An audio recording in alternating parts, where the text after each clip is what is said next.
think we're good.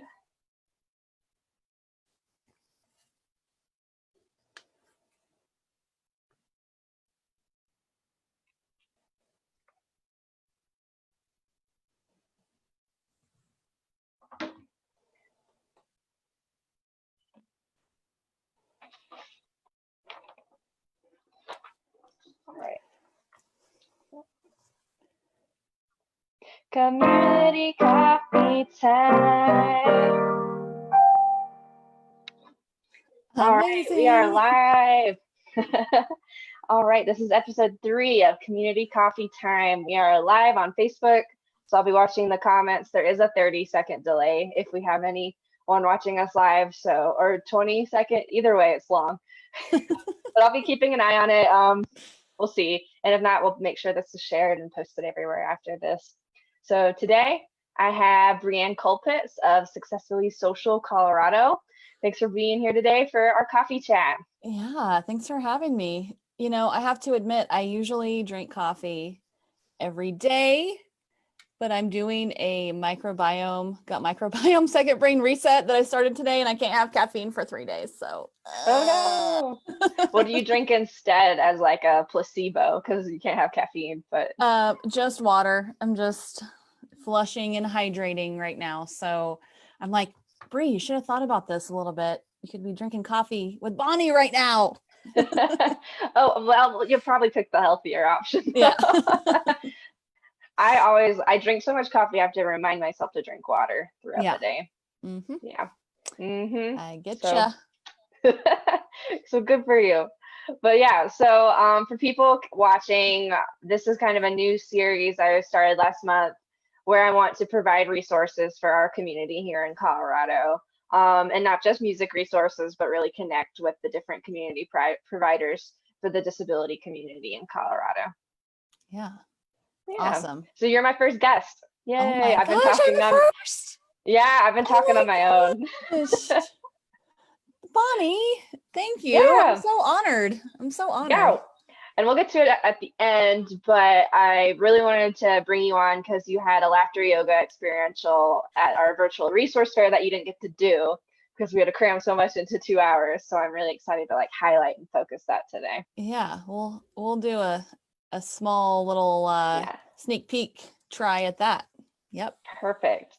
Yeah, and I'm just really excited to chat about your offerings and all the things you, just your expertise.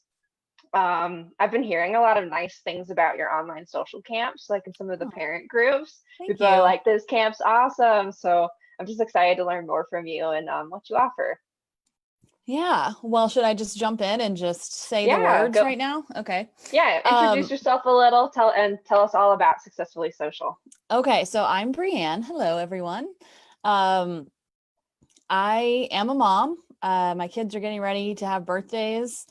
One this month, one next month. They're almost exactly 3 years apart to the day. Um, I am married and just celebrated our 9th wedding anniversary. And my background is that I am a school psychologist and I worked in public schools um, for about a decade. And I did a lot of work with the kids with affective needs, kids who had outside looking in, the most challenging behaviors in the school district. And I kind of followed around affective needs centers. And then I ended up moving into the day treatment center that my school district at the time offered. And then, they would bus kids in from other school districts.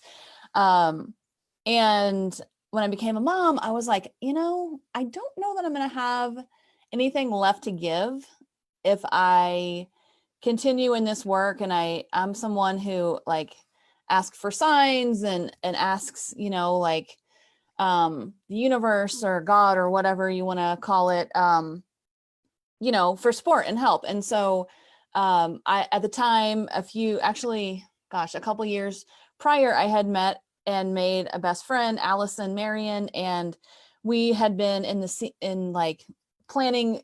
We'd been doing social learning groups with her program, her classroom, and we were like, wouldn't it be cool if we could do this full time? And so To make a short story very long, sorry about that, everyone. I left the schools, and so did Allison. We didn't go back. We had babies 3 months apart, and we started Successfully Social together. And it's kind of our baby together. And so Allison moved to New England and started Successfully Social New England after she worked for Social Thinking for a little while. And now we are collaborating, kind of a bright spot with COVID has been, pardon my production crew back here, just running around. That's my family. That's all good. At any point, my co-host Queenie might show up. Yeah. You never know. So she'll maybe make an appearance. She's sleeping in the other room right now. I know, I got a cat meowing at me. Everybody's wanting something. So we realized the distance didn't have to like keep us apart anymore. And so we collaborated to write and create our Radically Resilient Kids Camps. And so we did a June session. It was amazing. We had kids in different time zones, all, in Zoom together like this, connecting. And it was awesome. It was really fun. And at the end, kids were like, can we do this again? Like, can we just keep going? And man, that really made my heart feel good. And so, we kind of helped kids figure out how they could connect outside of group and all of that. And we have our second round starting of our July session starting this week. So yeah, that's been fun. It's been a way to kind of pivot and still help people connect, because as you know, humans, we need each other. Right. So is that still open for new people, or is it kind of closed because it's starting this week? I feel like if people were like, what is this? My kid needs connection, I want to get in there, and they're motivated, then they should reach out, because we do have some spots available. We kind of just sent out our welcome email and, our finishing up invoices and all of that. But if people are watching this and they're like, I didn't know, I need this, then reach out, because it's worth a conversation. That's a good question. I will say that our girls group, for anyone who identifies as female, is it's more of like a teen tween group. So that like 12 to 16 age group, we are doing that over a week instead of one time per week. And that starts next week. And so we definitely still have time to enroll people in our BU girls group. So that's for sure still available. Awesome. Sorry to interrupt. I was like, no, ask all the questions. Interrupt me. I love it. Yeah, I'm sure people would want to get in, because it's such an awesome, incredible service during this pandemic, in a time where there's social distancing, and there has been, and there's still like uncertainty and social distancing too. And we need that connection. And when we can't be in person with people, this offers connections. And then with the kiddos that you specifically work with, sometimes they have difficulties making those connections in person too. Yeah, so now it's even harder. But you have these awesome groups where they can come together and you can help build these skills that's needed in life anyway. And then especially so in a pandemic. Right. Yeah. And I've been hearing from parents, my kids are regressing, and initially I did a Facebook Live on, it's not regression, it's trauma, it's just how we're dealing with this. And I think it's some of that, but also when you don't have opportunities to practice the skills, you do regress sometimes. And so I think now at this point, we do need to figure out how to practice skills or sharpen skills. And as you said, Bonnie, biologically, humans are wired, we're mammals that are wired to connect with others. Our brains need that. And when you're born to a brain that already makes that a barrier for you, engaging with the social world in meaningful ways, or in ways that feel safe, or in ways that you understand, you're dealing with a lot. And then this kind of like compounds the barriers. And so if we can remove some of those, then we're here for it. Yeah. Awesome. I do Awesome. think it's been kind of cool. Like, I think at first some parents were like, oh, my kid doesn't do virtual, and I get that, because it's not my favorite way to connect, but I think it's what we got. I don't think it's going away. Right. Even once, my kids say, when coronavirus is over, can we go pick strawberries? When coronavirus is over, can we blah, blah, blah. And I don't think that when coronavirus is over, that virtual learning is going to disappear. I think Right. it's now one of those skills that we need to help our kids shift and adjust to. And we can do that. We can be the person who does that for you, or the people who do that for you, because it is weird seeing yourself and also like not just watching a show. It's like, am I here for entertainment? Am I here to perform? What's happening? I don't know. And so just helping nervous systems kind of calm and regulate to this like new demand and new skill has been fun. It's been fun. And everyone's been so patient. The kids have been so patient and resilient with each other. So, Yay. yeah. Yeah, I've found I've been doing mostly music lessons online, and I think I was like surprised at how effective it can be. Like it's still not probably the most ideal. We all want to get back to in person, and we're kind of waiting till we all like till I'm still staying at home for now, and so we'll see. I Same. kind of take it month by month, and Yep. kind of yeah, I'm like hoarding PPE very slowly for my eventual return, Right. because it's hard to get too. But Yeah. yeah, it's been surprisingly effective, I think, with the kids. And it's just been cool that we can still connect with the online format that has been here for a while, but like not Right. a lot of people have utilized it till we needed to. So I think you're Right. completely right in that it's here to stay in some form as we Yeah. go forward. Have you found any silver linings in that sort of like service delivery, or has it just been something that you've sort of had to adjust to? Have you found any good things about it? I mean, like I kind of said, I think the best thing is like we're still making music and the kids are Yeah. improving and we're making music together. And I think that's a huge silver lining. Otherwise, it's just different. I've had to like really like rethink the way I present sessions. Right. But I feel like it has its own benefits too. Like there's pros and cons on now that I feel to like in person and Yeah. online. Yeah. I've noticed that kids feel safer at home. Mm, And so we're not taking them out of their like comfort zone and taking them to an office where they're already a little bit like, what's over there? What's that? What's this? Like having to like adjust to. And so they're like in their jammies, they're chilling at home.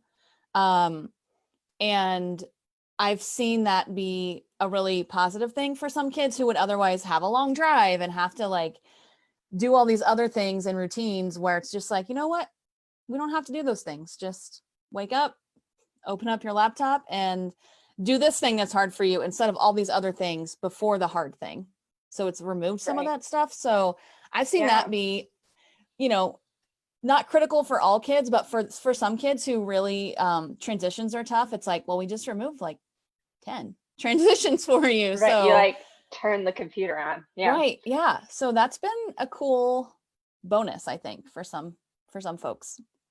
Yeah, for me, family involvement has been a big Yeah. bonus, because there's some situations where since I'm not in the room, I need like extra support, and then I find like I'm explaining a little more of what I do to the parent too, and so I feel like it's been very collaborative and kind Yeah. of refreshing in that way, and I'm excited because I'm like, oh, I think this skill can now stay too when I eventually return in Right. person. Yeah, It's cool. like, oh, like this made me think about doing things in a different way.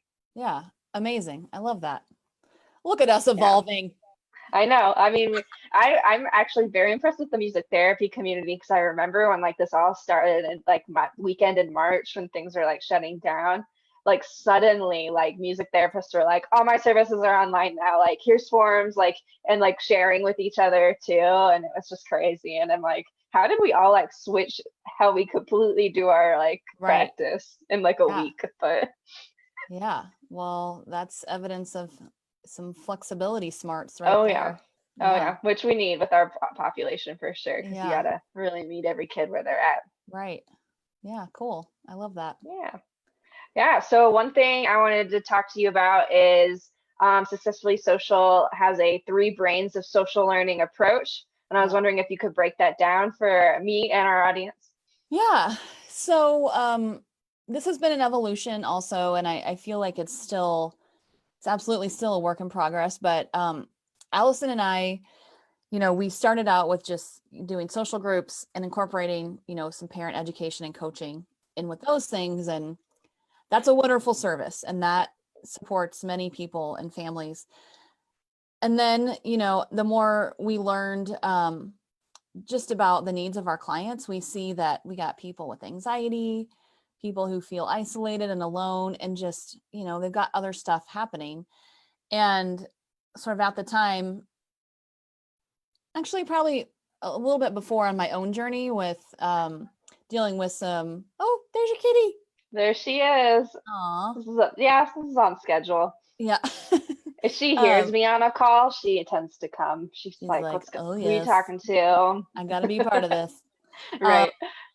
I was dealing with some of my own postpartum anxiety with my second kiddo, and started doing a lot of research on the gut brain axis, and then saw how that could be applied to kids and families, learning and knowing about those things.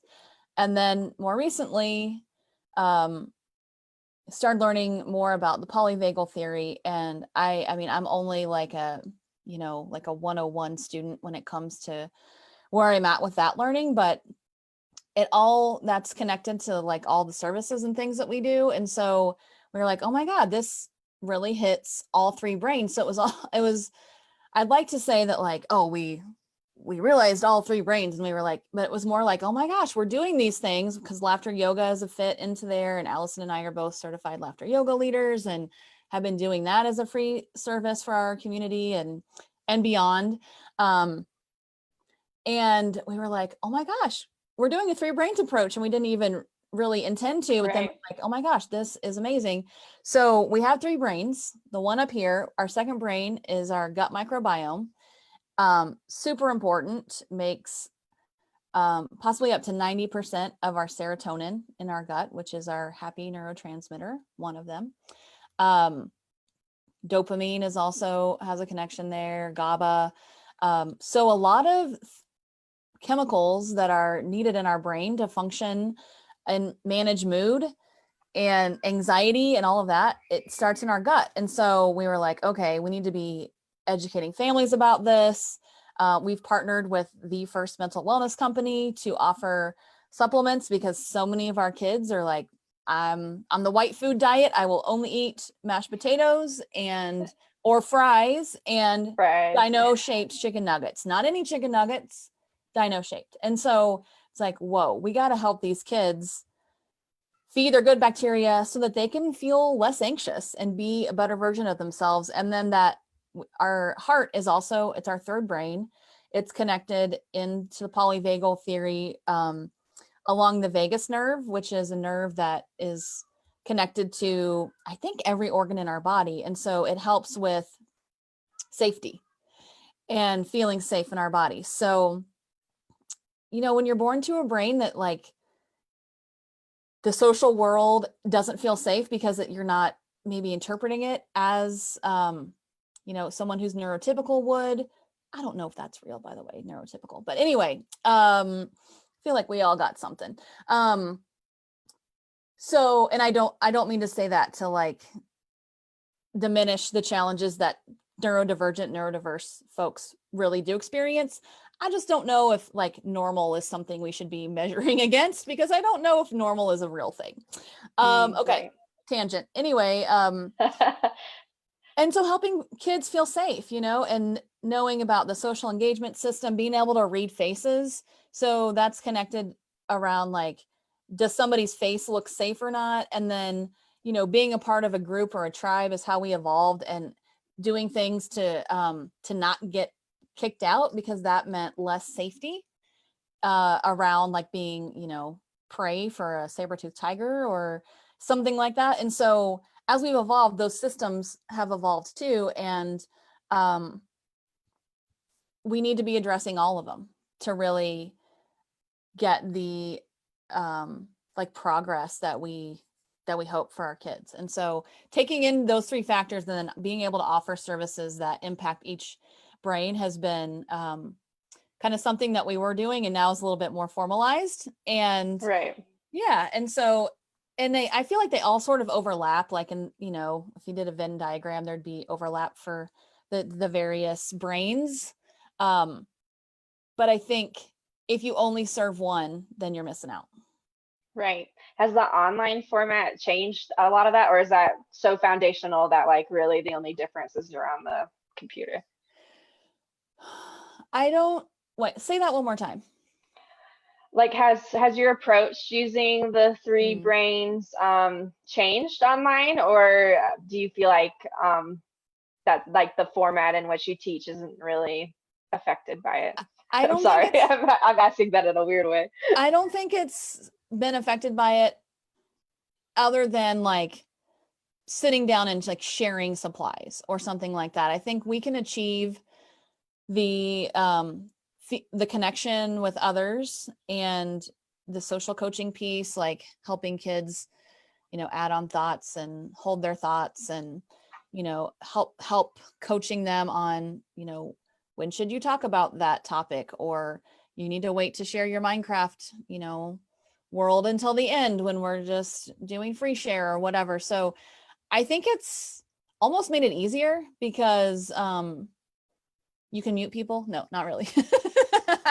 We don't do that as a practice, but it hasn't really, I think it's made people feel safer, honestly. For the Awesome. kids who really have that like heart brain issue where they're just super impacted by others, and, you know, sharing and waiting and all that stuff is super hard for them. I think the virtual has made it safer and easier for them to adapt. That's Yeah, sort of my feeling. that's awesome. And to like practice those skills like in their room and kind of a safer environment, but you're still interacting with people. Right. But there's like less sensory stuff to take in Yeah. than if you were like in a room with a bunch of people. Yeah. And I mean, there's still distractions, you know, the screen, or you could be like, oh, I'm going to actually be looking at my phone while we're on here. And it's like, hey, we can tell you're thinking about something in your lap. What's going on? You know, so like teaching that your eyes are arrows and they point to what you think Right. about. Why do you think we thought that? Oh, I was looking down. Yeah. Um, so I think we've been able to adjust pretty well. I hope. Awesome. Yeah. What kind of, so like, if you don't mind sharing, like in the camp, what kind of, like, what does like the schedule, curriculum, what kind of activities? Is it like conversation? Do you, like, what kind of stuff do you guys do? It's a ton of conversations, and we start with like a welcome, you know, topic or connection. And we have these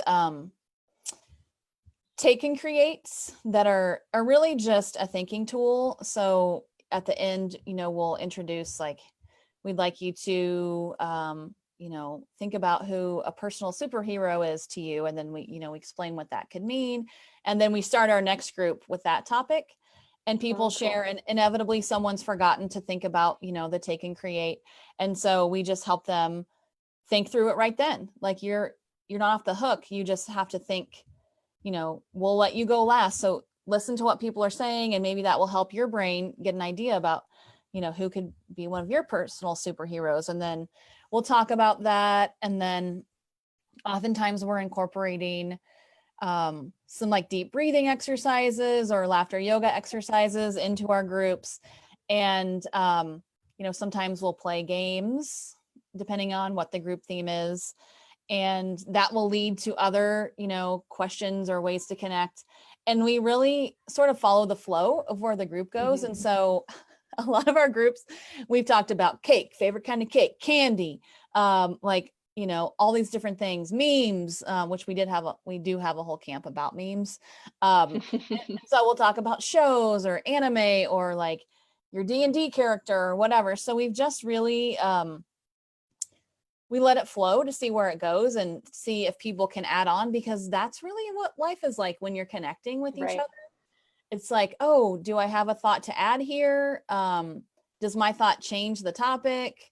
Or, you know, can I add on to this? And if I can't, then I just kind of don't say anything. And then then maybe we'll ask that person, hey, what did you do this weekend? And so then we just see who can relate, and just a lot of facilitation and coaching around through conversations, connecting with people. Awesome. That sounds so fun. It's really fun. It doesn't feel like work. It's Right. really fun to talk and learn from kids. And I've definitely learned some things that I had to write down and be like, what does that mean? And then we're like, okay, you get to teach us now what that means, and kids get to be the expert for a minute or whatever. And Yeah. generally they enjoy that too. So I have a couple students who will tell me all about Fortnite all the time because I don't know anything. yeah, And we'll spend part of the lesson and they'll just kind of coach me on it. They're like, this is Fortnite. right. You're like, well, now I got some Fortnite smarts in there. Yeah. So yeah. And we realize that kids just really need this. And Mhm.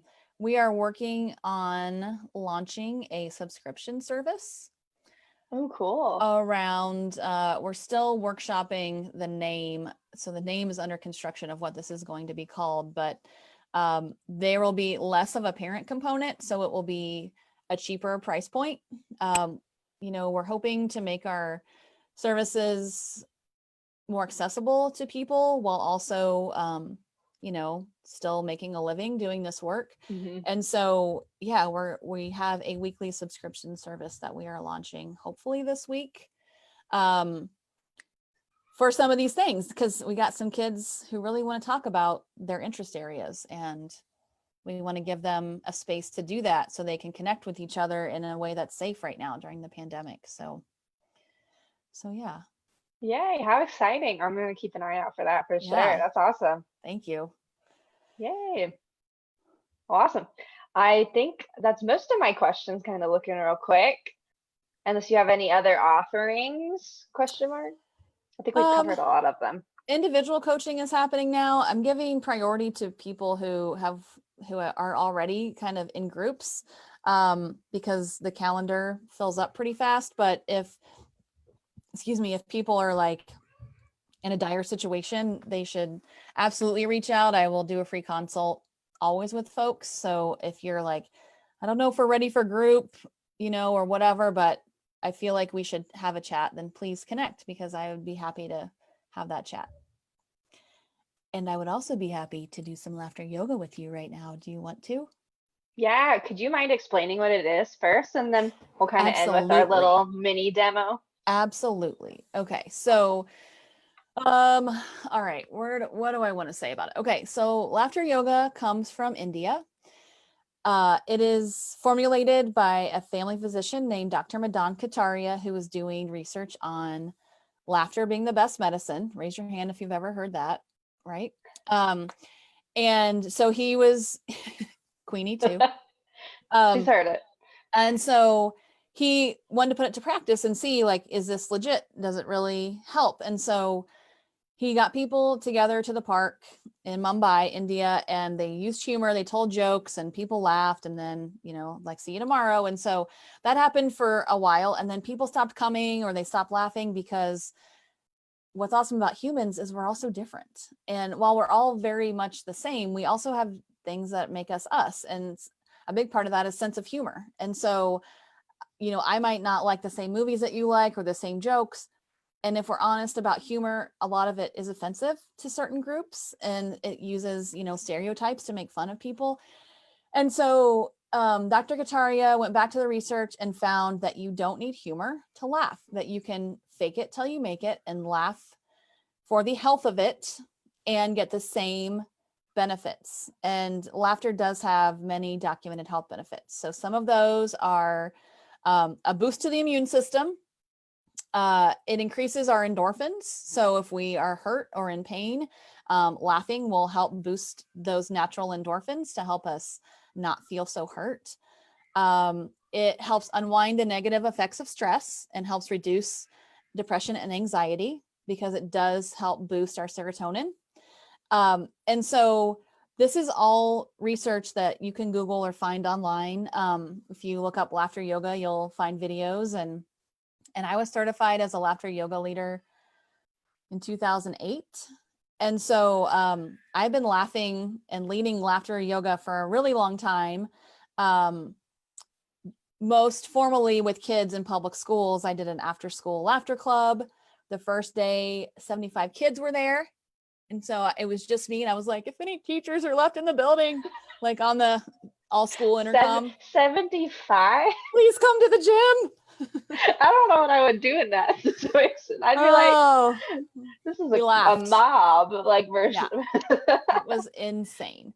And so, yeah. And so World Laughter Day is like a formal holiday. It is the first Sunday in May. It was actually coincided with my birthday this year. So it's just been such a cool thing in my life. And so to be able to bring it into my practice with Successfully Social and offer it as a free way for people to connect and feel better has been just in alignment with me. It's been so cool. Right. And so there are different parts to a laughter yoga session. I just kind of did the intro and talked about the benefits. And then there's some components. So if you were, so there's laughter clubs all over the world. And many of them are just meeting virtually right now. So you could certainly find that stuff up. And the next time we do a laughter session, I will post it on social media. So check out Successfully Social Colorado if you're like, I want to try this. Sounds weird and amazing. It is. And so you do breathing, deep breathing, some clapping. We stimulate our acupressure points. And yeah, we connect through eye contact, childlike playfulness, which are the laughter exercises. And we laugh for the health of it. So do you laugh the whole time? So we start just like I did, and we explain what laughter yoga is, the history, and then we start, warming up our hands, and we'll do some clapping and some chanting, and then from there we'll probably do deep breathing, and then we do laughter exercises, and in between those we intersperse some deep breathing. We end, if you were doing it in person, you'd end with like a laughter meditation on the ground, but we do everything seated. So that's important to know. If you have, mobility limitations, or you just feel better in a chair, you don't have to, this isn't like you're not doing poses and things. This is purely laughing on purpose. And so we laugh, and then we end the exercise by saying, very good, very good. Yay. We do that twice. Very good. Very good. Yay. And that's a transition signal to let you know we're going to stop that exercise and do a new one. And, on Zoom, that stuff doesn't get as lost as it does if you're in a big group of people and doing it in person. You can just get really carried away. And so that's what brings people back together to introduce a new exercise. Okay, cool. I don't know anything about laughter yoga, so this is awesome. Okay, so very important. This isn't about humor. This isn't to make you like entertained. It's you use fake laughter until real laughter comes. So it can feel a little forced at first and a little bit like, if you let your ego get too involved, which you just want to kind of get your ego out of there. And just return to the like playful ness that you had when you were a kid, because kids laugh between like 300 and 500 times a day, and adults are like 10. Wow. That's so Isn't sad. that I know it is. I know it is. It's because we know things now and we're like, but our laughter is just like this cue into crying. Yeah. Which is good too. It completes a stress cycle, which is good. So either cry it or laugh it out. But yeah, so that's kind of the gist. And since we don't lay on the ground at the end, we do like a gratitude, some gratitude laughter. And we kind of send laughter in all the directions for everyone. And yeah, then we say some things to each other, and then we end. But we won't do all of that right now, because we don't have time to do all of that. But I could certainly just do a couple laughter exercises to give you a taste, and then invite anyone who wants to join to our next sesh. Yeah, and for anyone watching this live or later, feel free to join in to these exercises. This is like a resource for you right now. Absolutely. Yes. And if you're watching this, you're probably meant to do it. So just try it. Okay. So let's do shy laughter. Ooh. Okay. So some of the teens that I've laughed with are like, that's anime laughter. I'm like, okay, you call it what you want. I don't know if you noticed, I laugh a lot, and I've been told that, like, as a person, because I laugh when things are awkward. I'll just laugh like in response to many things. So I'm excited to try this because I've never focused in like that. I love anime laughter. That's amazing. This is just anime laughter. Okay. So I'll demonstrate, and then I'm going to say 3, 2, 1, go, and then we'll just do it. And then I will keep laughing until I clap it out for us. Does that Okay. sound fair? Okay. Yeah, we'll Shy see what my laughter. cat does. Yeah. Shy laughter looks like this. Get ready, get set, go.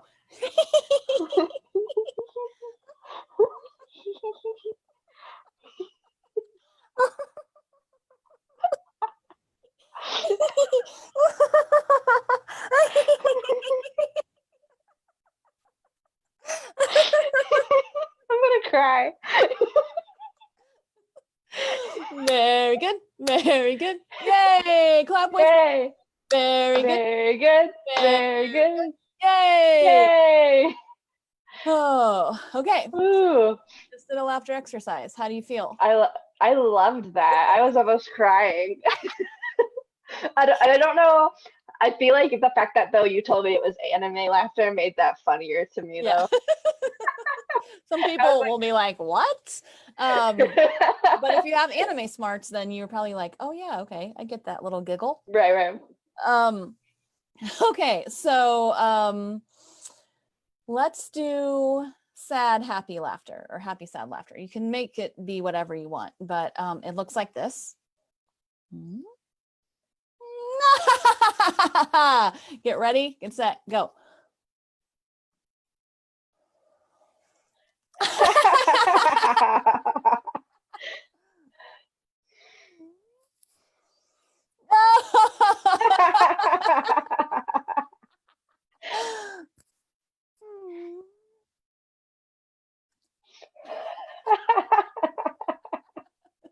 Very good. Very good. Very good.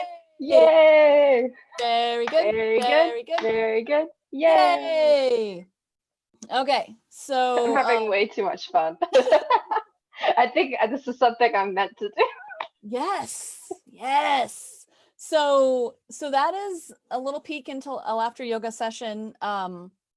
Kids make up exercises, grown-ups can make up exercises. You can make a laughter exercise about anything. Dr. Kataria has made COVID exercises, and he's like wash the hands. It's the, and so you really can turn anything into laughter, especially like the things that are hard to get through. So it's been a good tool.